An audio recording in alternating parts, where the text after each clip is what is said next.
जम्मू के air force station पर कल हुए ड्रोन हमले के पीछे कौन है, इस सवाल की तह तक जाने के लिए कई एजेंसियां जांच में जुट गई हैं। एनआईए ने 2 संदिग्धों को हिरासत में लिया है। कल देर शाम एनएसजी की टीम भी मौके पर पहुंच गई।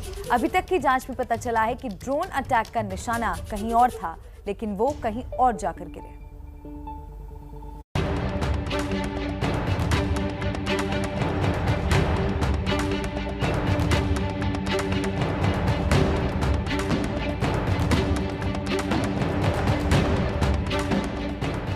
ये 2 तस्वीरें जम्मू के एयरफोर्स स्टेशन में धमाकों के पीछे गहरी साजिश होने के संकेत दे रही हैं। दिन में एएनआई की टीम ने जांच की तो रात में एनएसजी के जवान मौके पर पहुंच गए। साफ है, घटनास्थल और आसपास की सुरक्षा को लेकर एजेंसियां मुस्तैद हो गई हैं, क्योंकि अब तक की जांच में खुलासा हुआ है कि इस हमले का पहला टारगेट एयर ट्रैफिक कंट्रोल था। दूसरा टारगेट था करीब ही पार्क किए गए वायुसेना के MI-17 हेलीकॉप्टर्स। दोनों टारगेट पर हमला करने में नाकामयाबी मिली। जानकारी के मुताबिक एक ड्रोन में करीब 5 किलो TNT विस्फोटक था, दूसरे ड्रोन में इससे कम वजन का विस्फोटक मौजूद था। बताया ये जा रहा है कि इस ड्रोन के निशाने पर इस एयरफोर्स स्टेशन का वो टेक्निकल एरिया था जो इस एयरफोर्स स्टेशन का सबसे महत्वपूर्ण इलाका है। दरअसल इस टेक्निकल एरिया में न केवल एयर ट्रैफिक कंट्रोल की इमारत है, बल्कि उसके साथ साथ यहाँ पर MI-17 हेलीकॉप्टर्स हैं। इस मामले में जांच एजेंसी एनआईए ने जम्मू के बेली चारना से 2 संदिग्धों को हिरासत में लिया है। दोनों पर आतंकी संगठनों की मदद करने का आरोप है। अभी तक की जांच में हमले के लिए ड्रोन के इस्तेमाल की आशंका जताई जा रही है और यहीं से ये सवाल खड़ा होता है कि आखिर इतने संवेदनशील और सुरक्षित माने जाने वाले इलाके में धमाके को कैसे अंजाम दिया गया। जांच एजेंसियों के मुताबिक अगर इस हमले में ड्रोन का इस्तेमाल हुआ है तो वो ड्रोन सीमा पार से नहीं, बल्कि इस एयरफोर्स स्टेशन के आसपास से ही किसी इलाके से उड़ाया गया है। एयरफोर्स स्टेशन के सबसे पास वाली सीमा आरएसपुरा है, जो यहाँ से करीब 18 किलोमीटर की एरियल डिस्टेंस पर है। जांच एजेंसियों के मुताबिक 18 किलोमीटर की दूरी के बीच कई सुरक्षा एजेंसियां तैनात हैं और उनकी नजर से इस ड्रोन का बचना नामुमकिन था। ऐसे में पाकिस्तान ने अपने किसी आतंकी को इस ड्रोन को एयरफोर्स स्टेशन के पास से ही उड़ाने की हिदायत दी होगी। आपको बता दें कि शनिवार और रविवार की दरमियानी रात करीब 1:45 बजे जम्मू एयरफोर्स स्टेशन में 2 धमाके हुए थे। पहला हमला एक इमारत की छत पर हुआ, दूसरा खुली जगह में हुआ। एयरफोर्स के टेक्निकल एरिया में हुए दोनों धमाकों में 2 जवान घायल हुए हैं। एयरफोर्स स्टेशन पर हमले के बाद पूरे जम्मू कश्मीर में हाई अलर्ट घोषित कर दिया गया। इसके बाद पुलिस ने जम्मू कश्मीर में लश्कर की बड़ी आतंकी साजिश को नाकाम कर दिया। एयरफोर्स स्टेशन पर धमाके के बाद पुलिस ने मुस्तैदी दिखाते हुए जम्मू के त्रिकुटा इलाके में लश्कर के एक आतंकी को गिरफ्तार कर लिया। इस आतंकी के पास करीब 5 से 6 किलो IED बरामद किया गया।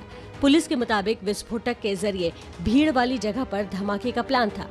20 साल के गिरफ्तार आतंकी का नाम नावेद बताया जा रहा है। वो जम्मू के बनिहाल का रहने वाला है। जम्मू कश्मीर के DGP दिलबाग सिंह के मुताबिक नावेद तक लश्कर-ए-तैयबा ने विस्फोटक पहुंचाए। गिरफ्तार आतंकी से लगातार पूछताछ की जा रही है।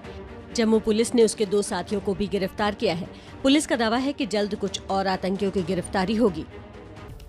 जम्मू एयरफोर्स स्टेशन पर 2 धमाके करके पाकिस्तान और उसकी सेना और ISI की शय पर पलने वाले आतंकवादियों ने भारत के खिलाफ एक हिमाकत की है।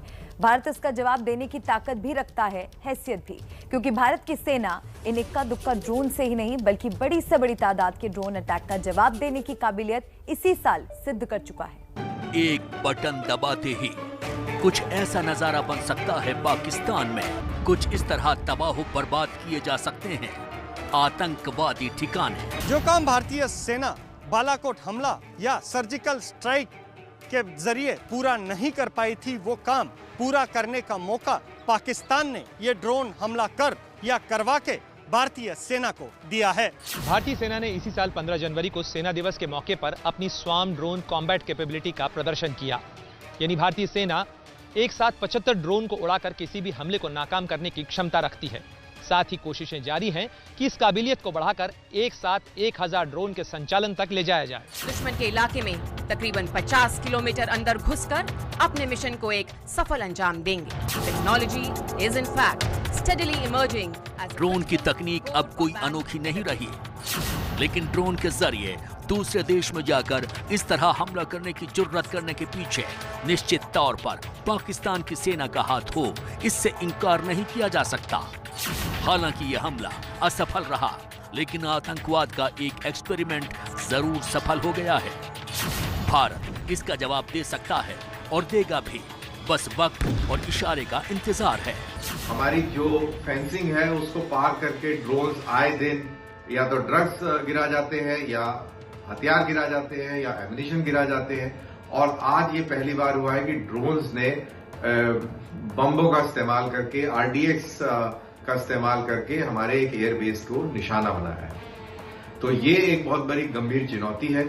इसका जवाब कैसे दिया जाना चाहिए, इसकी तैयारी कैसे करनी चाहिए, इसके ऊपर गहन सोच विचार की जरूरत है। और मेरे को पूरा भरोसा है कि इसके ऊपर सोच विचार कर लिया गया होगा। Drone swarm is now ready to execute a series of offensive missions. Bharat ने स्वार्म ड्रोन कॉम्बैट कैपेसिटी का विकास चीन की हाईटेक रणनीति का जवाब देने के लिए किया है। लेकिन अगर पाकिस्तान चाहता है कि भारत को इस ताकत का इस्तेमाल उसकी जमीन पर हाईटेक हो रहे आतंकवाद को खत्म करने के लिए करना पड़े, तो देश की सेना इसके लिए सक्षम है, क्योंकि ड्रोन के जरिए कोने कोने में घुसकर आतंकवाद का वैसा सफाया किया जा सकता है जैसा कि बालाकोट एयर स्ट्राइक और सर्जिकल स्ट्राइक से संभव नहीं हो पाया।